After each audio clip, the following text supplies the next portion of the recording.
everybody, and welcome to Conversations on Social Work Careers. And I am so excited to have Zander Keig with me here today. Uh, Zander, how are you today? I'm doing really well. Thank you very much. It's good to be here. I've followed your career ever since you received Social Worker of the Year, which probably it wasn't even that long ago. You've had a long career, but I've just been so impressed by your consulting work and your contributions to the field in so many ways in terms of working with so many different populations. And we're excited to hear from you today. Well, thank you. That's very kind. So first of all, tell us a little bit about yourself and tell us all the different roles that you play. Oh boy. Okay. So a little bit about myself. I had to jot down some notes to keep me on track. I can go off on all kinds of tangents. Um, well, I'm almost 57 years old, so there's a lot of life I've lived, but I started out my life in 1966, July of 1966. I was born in California, in Los Angeles County specifically, into a Mexican American family. So I'm first generation American. I was raised as a single child by a single father. And yeah, so that's kind of like the beginnings. My extended family was around, very much involved in the Roman Catholic Church. So I spent the earlier years of my life, I was baptized when I was an infant, and then went through some of the rituals, that Catholicism has as far as First Communion, First Confession, those kinds of things. There was a pivot in my early life that happened when I was 6 years old. I contracted rubella after getting the MMR vaccination. So this was 1972. At this point in time, I was actually living in Mesa, Arizona with my mother. And so I became very, very sick. It was a bad batch, I've heard. That's how it's been referred to as a bunch of us got sick.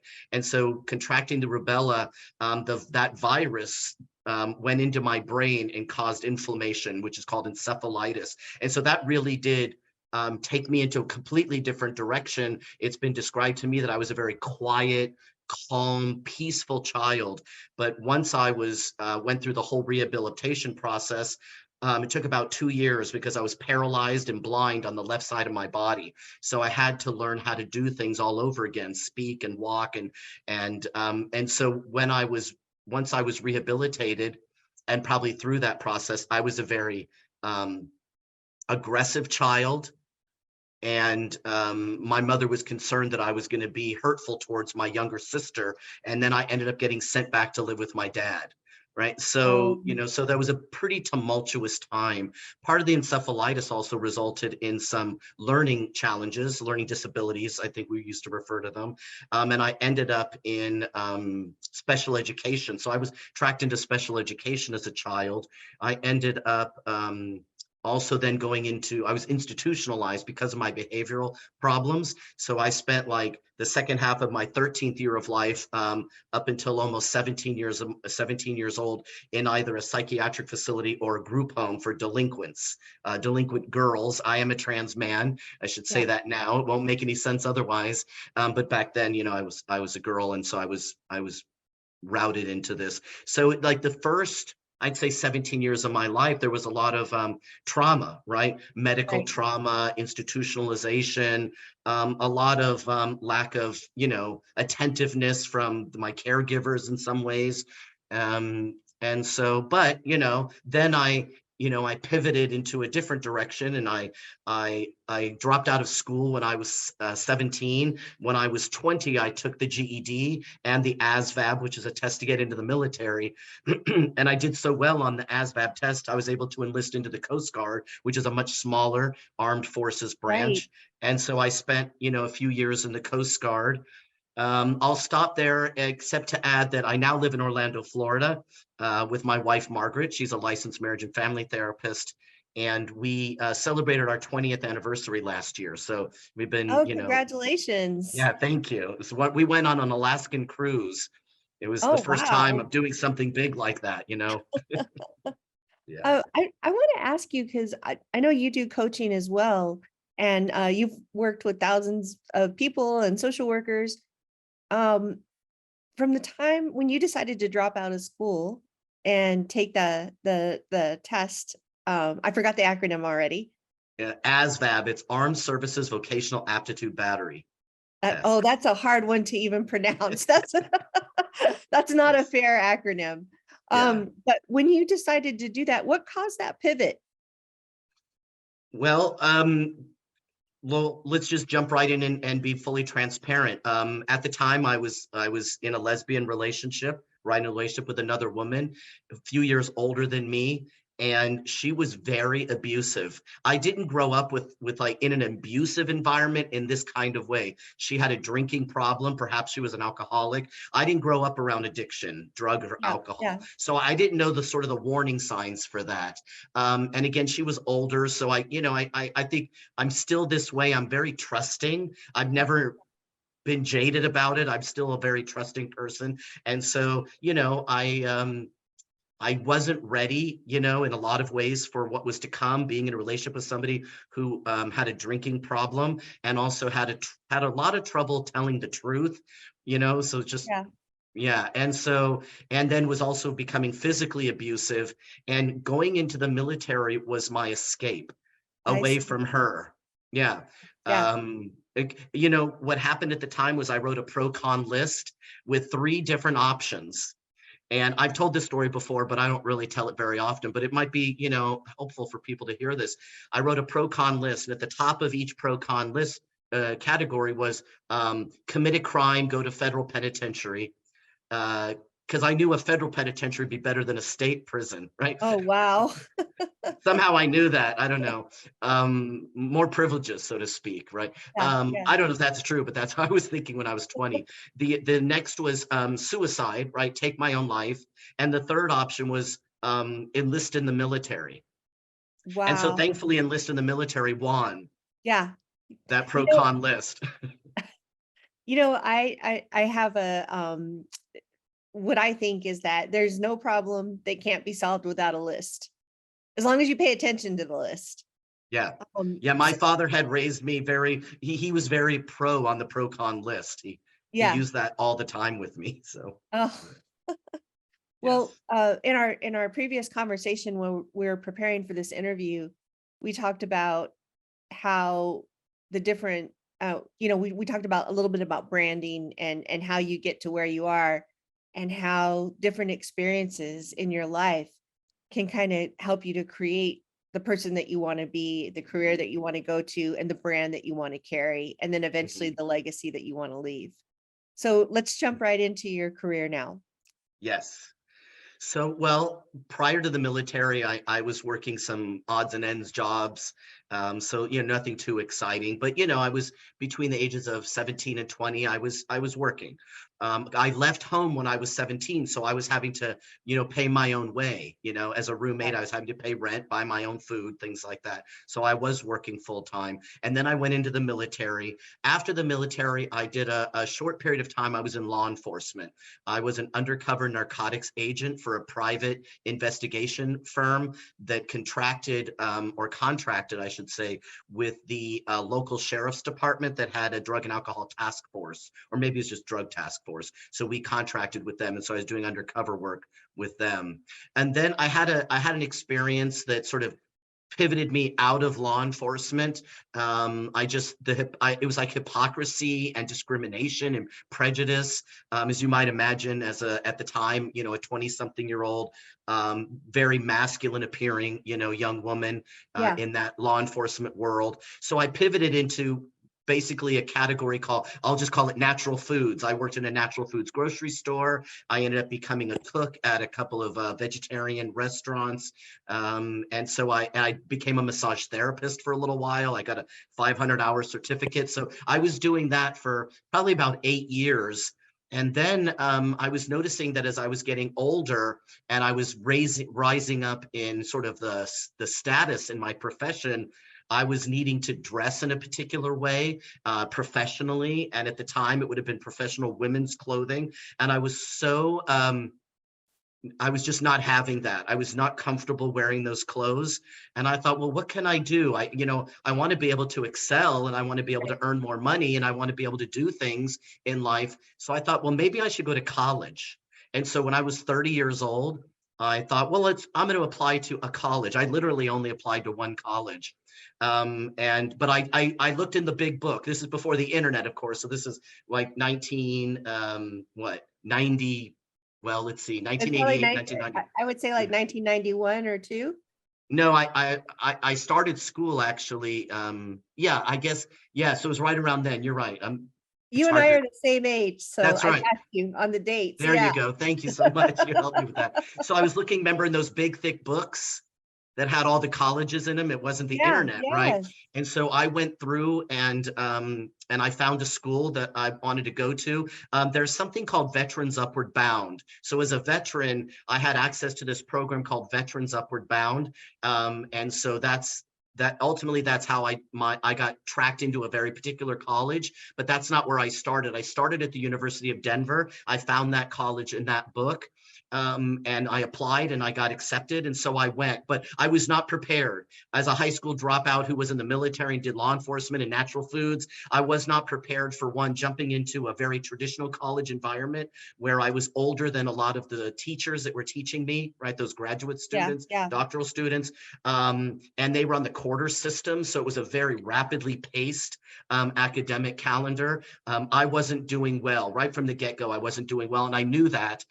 So I pivoted into the Veterans Upward Bound program at a local state college in Denver, Metropolitan State College of Denver. It's now Metropolitan State University of Denver. They added back graduate degree programs after I graduated, and you were guaranteed if you completed the Veterans Upward Bound program, you'd get admitted to the college. So that's what I did. I did a whole semester of Veterans Upward Bound, which was Yeah. on campus. We were like any other college student. We had the same IDs.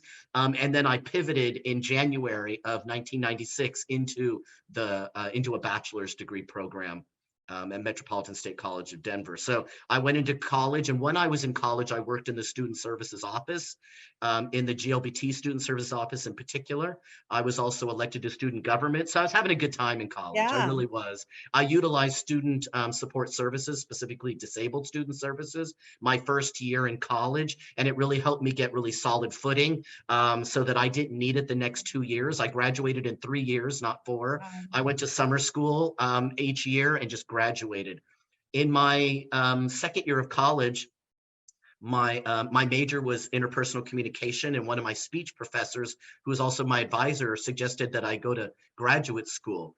Now, at the time, neither of my parents had graduated high school. They didn't go to college.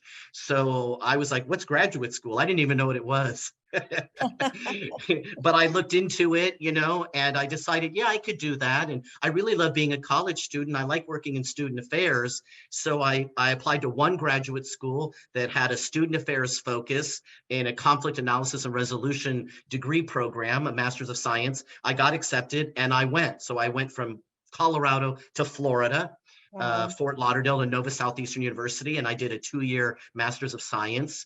And then after that, and while I was there, I did internships. So I didn't work, but I did internships. One of them was with an organization called the National Community, the National, the National Center for Community and Justice, NCCJ. And we did really great programs for high school students in the Broward County High School district, which is where Fort Lauderdale is. And then after that, I still wasn't really willing and ready to go back to the real world, so to speak. And I had always had a keen interest in religion and theology. So I pivoted out of graduate school. Then I went to seminary in Berkeley, Wow. California, and did a 2-year degree on theological systems, where I wrote a synthesis, not a thesis paper, but a synthesis paper on healing from spiritual abuse, particularly LGBT people who had been excommunicated from their churches, their denominations, their religious families. And that's where I met Margaret, my wife. She was a Master of the Divinity student. And so that's where we met in that context of a very, very liberal seminary in Berkeley, California. I worked as a residence life person at that time. I was in charge of like one of our, not dorms, so to speak, but one of our buildings that we are, one of our apartment buildings on campus. I was in charge of that while I was a student. And then when I left that program, I ended up getting work in something very different, of course, because that's kind of the projection of my life. My first job was I was a career transition specialist with Job Corps in San Francisco. And then I moved to San Diego and became a Veterans Employment Services Specialist with the California Employment Development Department. So I was in vocational guidance and career guidance work for a few years. And then I decided that I wanted to do something. I wanted a degree that was going to help me advance the work that I wanted to do more of, which I was doing on the side, which was basically education and awareness work around transgender people, right? Okay. And Mhm. so I noticed that the people doing that had social work degrees. And a few years later, I realized a lot of them also had public health degrees, right? MPHs. Yeah, But I didn't yeah, notice that at first. I noticed the MSWs. So I decided, okay, maybe I'm going to become a social worker so that I can be credible. I can be seen as right. credible, because otherwise I was just like some trans man who wanted to come in here and do trainings, and I wasn't going to Yeah, be, objective yeah. enough. I'd be subjective. So I applied to a single social work degree program at San Diego State. I got in, and I did my 2-year degree, and I jumped straight out of my 2-year degree into a job at the Department of Veterans Affairs, where I worked for a few years.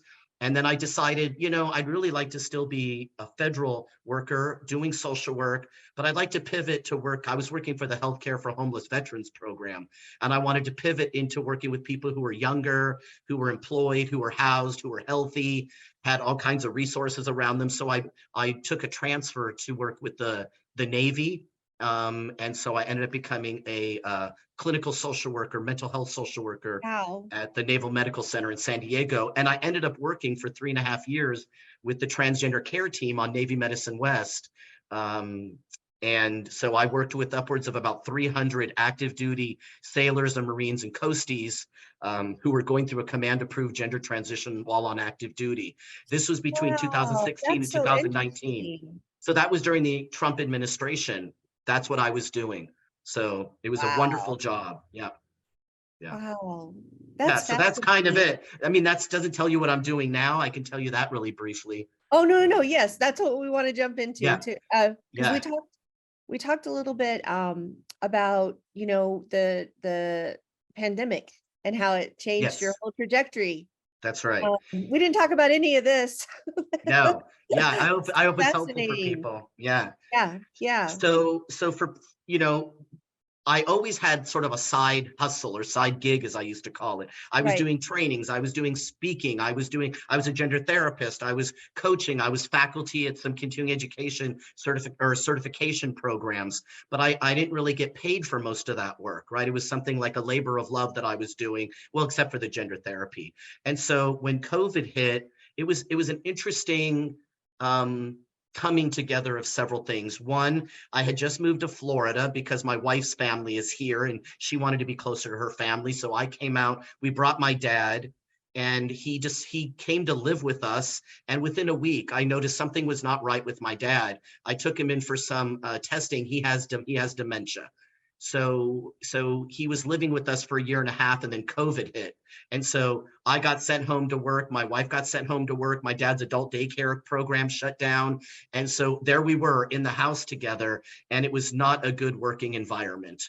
I couldn't just sit my dad down and get him working on schoolwork or something. You know what I Right, mean? right. He was a Yeah. 79-year-old man with dementia. And he couldn't go anywhere. Everything was shut down.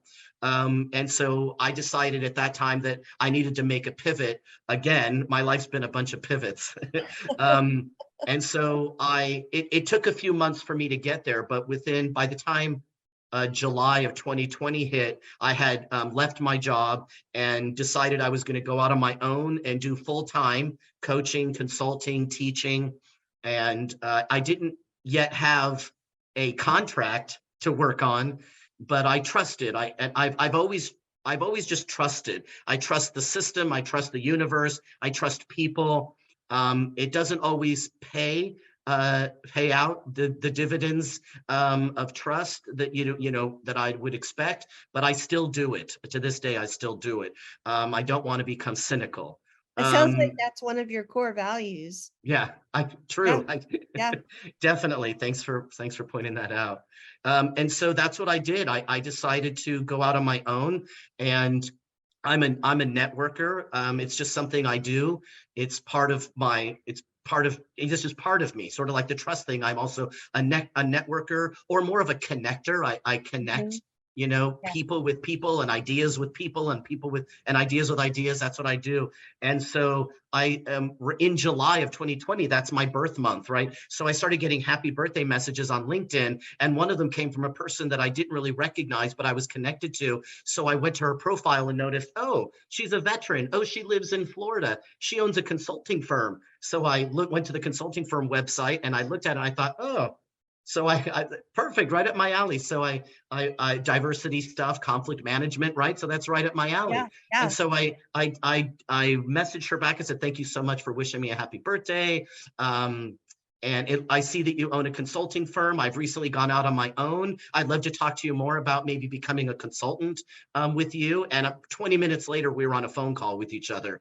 And 2 or 3 weeks later, I was signing a contract, and I had my first job as a consultant working with the Department of Veterans Affairs through her consulting firm in the state of Georgia, doing a full day training. The first half was LGBT veteran policy for staff, and the second half was conflict management in the workplace. It was perfect. Wow. Perfect, serendipitous, And that was and all just because of a happy birthday. that's right. I tend to, people say, wow, you're the only person that responds to things. Like, they'll invite me to an event, and I'll Yeah, say, no, I can't attend. And then I'll send them a direct message. Thank you so much for inviting me to this event. Unfortunately, I can't attend. And they're like, nobody else does that. Nobody else yeah. responds to me directly. And I'm like, oh, well, you invited me to something. I'm sure they invited 100 people to it, but I don't think that way. I, I really, I love the way that you have utilized LinkedIn, mm, because I think for so long, social workers didn't utilize LinkedIn. They kind of, even to this day, when I work with clinical social workers, they say, well, why do I need a LinkedIn profile? Or I want to remain anonymous. I don't want my clients to find me. And so I think yours is just, a great example, and there's many great examples of how LinkedIn is such a incredible tool, even if not just for career management. Absolutely. You can remain very anonymous, hidden on LinkedIn, right? There's settings to be able to do that. It's my only social media. I don't have Facebook or Instagram or Pinterest or Twitter. I don't have any of those social media platforms. So it's the only one that I'm on, and I like it because it's professional. Yeah, And I mean, I think it's lost a little bit of that professionalism in the last couple of years. But I just scroll past messages that should be on Facebook, but are yeah, on LinkedIn. And it's also a way for, like, I created on LinkedIn a network of LGBTQ plus identified social workers. We have a group. I created um, that. So we share resources. We share job announcements with each other. So there's ways to do that, to be able to find your people, we'll and to make sure to create put space. Yeah, we'll make sure to put that in the show notes with your other contact absolutely. information. Yeah. And And now here's part of what we can do, right? You have to be a member of the LGBT community right. and a social worker. Mhm. So I look at everybody's profile who requests to join. And if I don't see anything that says that, I send them a direct message saying, I don't see anything on your profile that indicates that you're a member of the community, or that you're a social worker, or you're currently pursuing a social work degree.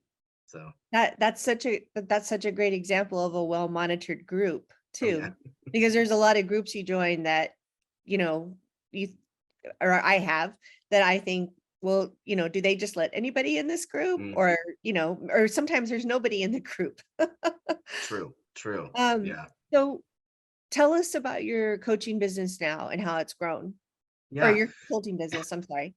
that's all right. So I do a lot of different things, right? I Yes. think you're getting that. So through Keig Consulting LLC, the things that I do, corporate trainings, that are akin to like a DEI kind of training, but broader than that, broader than that. And I do that through the Foundation Against Intolerance and Racism. I'm a senior fellow with FAIR, and we have our pro-human approach training with a proprietary model called the SHARP model that I teach in corporate settings. I also have a contract with what's called a mental health employee benefits company. There's several of them. And so through this company called Modern Health, what I do is facilitate their circles. And circles are, just think about maybe like a psychoeducation Right, right. seminar or webinar, but for corporate settings, right? Meso-social work. So providing tools and strategies for emotion regulation, distress tolerance, conflict mitigation, burnout avoidance, navigating uncertainty. That's what I do. That's, as a circle facilitator, I facilitate psychoeducation webinars for corporate individuals. And then I do coaching, where I work with individuals who would like to strengthen their emotional, their mental, their social, and perhaps spiritual fitness levels, right? Looking at it from a strength perspective, that we have the ability, just like we can increase our physical fitness, we can increase our mental, our emotional, our social, and our spiritual fitness. So I'm focused more on that, strengthening the fitness levels in my coaching practice. I also do continuing education courses for NASW chapters around the country. I just did one yesterday for NASW Utah on Oh, viewpoint diversity in the social work profession. It was very well attended and very well received, where we talked about wow. moral foundations and the code of ethics and how they intertwine. I want to stop you for just a second. Um, can you tell me a little bit more about the fitness Mm. and how, like, what is, because I've been reading about that and or hearing about that, I should say. But how is there a theory behind that, or is it more of a technique, or just tell us a little more about that. Sure. Well, I think people might be interested to know that, they've been doing a study at Harvard for about Yeah, 85 years now, longitudinally looking at happiness levels. And they that's just, what I read yeah, or and heard they've, on a podcast. The guy that did that, and he talked about yes, social fitness that's right. and Social about fitness was identified as the number one factor in play with long-term happiness. And yes, so social fitness is defined as being like cultivating solid connections with other people, right? So not being isolated, the things that we work on people with, right? Why we might refer somebody to a clubhouse so they don't isolate, right? right, right, Why we might encourage people to make connections with others, because isolation is very detrimental to our emotional, mental, social, spiritual, and physical health, right? So social fitness, so cultivating a sense of how can I help you develop more solid, meaningful connections with other people, right? right, right. And so it's going to vary by individual. And so, there's some components of this might be like looking at EQ, right? The Yes, emotional yeah, intelligence, because mental fitness is about really the ability to think clearly, make effective and efficient decisions in our life. Well, we're not going to be able to do that if we're bogged down with cognitive distortions, right, right? We're right. not going to be able to make clear and efficient and effective decisions. With emotional fitness, it's about, figuring out how can I avoid the negative thoughts, and respond from those negative thoughts, right? Classic cognitive behavioral therapy, intervention model, right? How can I focus on more constructive and creative and positive, right? Going in that strength-based perspective around strengthening emotional fitness. And then with spiritual fitness, for some people who are really interested in that, it involves integrating in maybe a religion or a spirituality or of your value system, right, into your well-being, right? How you handle challenges. So it's helping people sort out, like, identify ways that they can strengthen their own emotional, mental, spiritual, and social fitness levels. And it's going to vary by person. So I haven't really come across a specific model for that. Right. Just the fact that people, we know what it is, we know how important it is, we know how to define it. So let's help people figure out how to cultivate it and Well, and it's all integrate it. I mean, honestly, it's all social work. It is all It social all work. comes Yes. down to social work. And that's why Yeah. I asked that question, because when I heard the podcast and when I heard about the Harvard study, I thought that's all social work, you Yes. know? So it's Yes, it's just different. Like it might not be of a social worker who's licensed to independently see psychotherapy clients. They might be doing less of the psychoeducation than somebody that's doing right. case management. But we're all trained in We this. all have the tools to put that Yeah, together. yeah. That's fantastic. Now we have to be careful, right? If we're licensed, we have to be very careful to not pass the line from licensed psychotherapist into coaching. We have to keep those Right, lines very clear, because if we go over those lines and we start bringing psychotherapeutic work into our coaching sessions, that right. opens us up to some issues with the licensing board. Definitely, definitely. Um, I'm glad you brought that up. Yes. We have to be careful about that. A lot of people are like, oh, I'm a social worker. I can do coaching. And it's like, yes, but you have to be careful. Right. As a matter of fact, I don't have my license, but I have my coaching certification. Mm, And it's kind of just for that reason, yeah. because in Texas, if you have your license, it's difficult. You can't really do independent work. And so Yes. it was better for me to just pursue my coaching certification as a social worker with a graduate degree. So I'm really Yeah. glad you brought that up. Absolutely. Absolutely. It just Oh, means that I have to be careful not to talk to my coaching clients about their generalized anxiety disorder or their yes, attention deficit hyperactivity disorder. I stay clear of talking in that kind of language, right? yeah, Anything that comes out of the DSM, you know. yes. Do you work with other social workers in that area? The work I've done with other social workers is around clinical, not supervision, but like because they're already licensed. So, for example, when that ends up happening the most often is social workers who are working with a transgender client or patient or consumer, and they feel lost in how to assist, what kinds of resources are Right. available, what kinds of referrals to make. They'll contact me and I'll do a session or two or three or four, sometimes ongoing, because they end up taking on more and more of the trans clients. And so they want Yeah, to sort of stay abreast of what's going on, because they're and in the meantime they're going and they're getting additional training and certificates, but they're starting out and continuing with that supervision, not yeah. supervision, It sounds like consulting. coaching to me. It Yeah. is, but it's yeah, I think technically we refer to it as like clinical consultant, Okay. but it is a form of coaching, Yeah. absolutely. So tell us what has made you so successful. you know, a friend of mine likes to joke that I have the Midas touch. And I think it's kind of a funny thing, but at the same time, I was like, okay, that works for me. But then some people pointed out, well, that completely dismisses all of the work you've done. Yeah. And I'm like, oh, okay. Cause I'm like, I'm not thinking about it. I'm like, I'm just living my life. I don't think too deeply about stuff like that. I'm like, fine, Midas touch works for me.